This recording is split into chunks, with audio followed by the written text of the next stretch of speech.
How healthy is your body? If you're going to get on a spaceship and leave Earth, then it's really difficult to go see a doctor or to get to a hospital. And so we need people to be healthy. Part of that is just a roll of the dice. What sort of makeup is your body? You know, are you a person with a problem you were born with? Maybe you're not going to be whatever.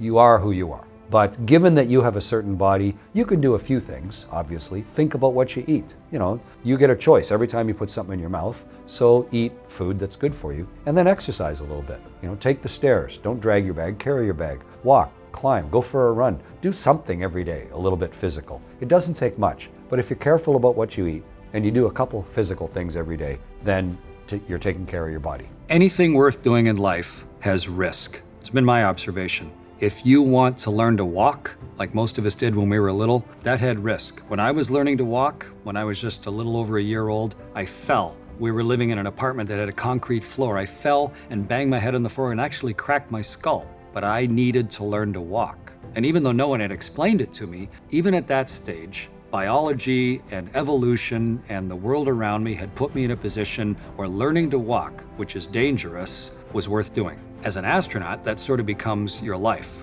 You say, this is a dangerous job. Flying a rocket ship kills people. Flying the jet aircraft that we use to train to fly rocket ships, that kills people. We've had people die underwater training to do spacewalks. It's a dangerous profession, but much like learning to walk or learning to ride a bike, if you can gain this skill, if you can do this thing, then maybe those risks are worth taking. And in my case, I decided a long time ago that exploring the rest of the universe was worth taking a risk for. To me, that's a worthy thing. I'm willing to change who I am. I'm not just a person who is blindly taking a risk, but I am instead a calculating, thinking human who is trying to do something that we haven't done before and figure out how I can defeat the risk, how I can beat the danger and put us in a new place, get to that new place safely, come out the other side without a cracked head. On board the spaceship, oddly enough, I had a long conversation with Neil Young. They set it up, and it was funny. I was on a spaceship. The best internet he had in his whole house was in the back of his car, strangely enough. He has a 59 Lincoln Continental hybrid. And so he's sitting in his little 1959 Lincoln Continental, and I'm on board a spaceship, and we had this long conversation. One of the things we talked about was songwriting.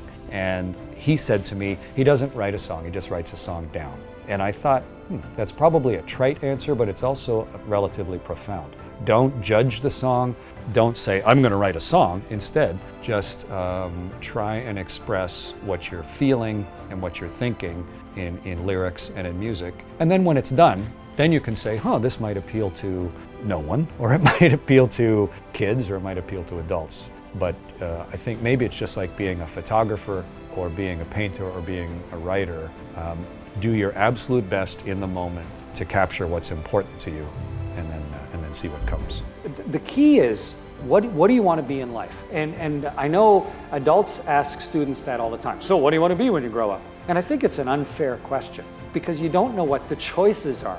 If someone asks you that, if an adult asks you that question, I would say, hey, let's go to a restaurant and have them not give us the menu. And then the waiter comes up and says, so what do you want? You go, I don't know, what's on the menu? That's not a fair question. And so for a student, I think it's really hard to choose, because you don't know what the choices are. So here's what I recommend.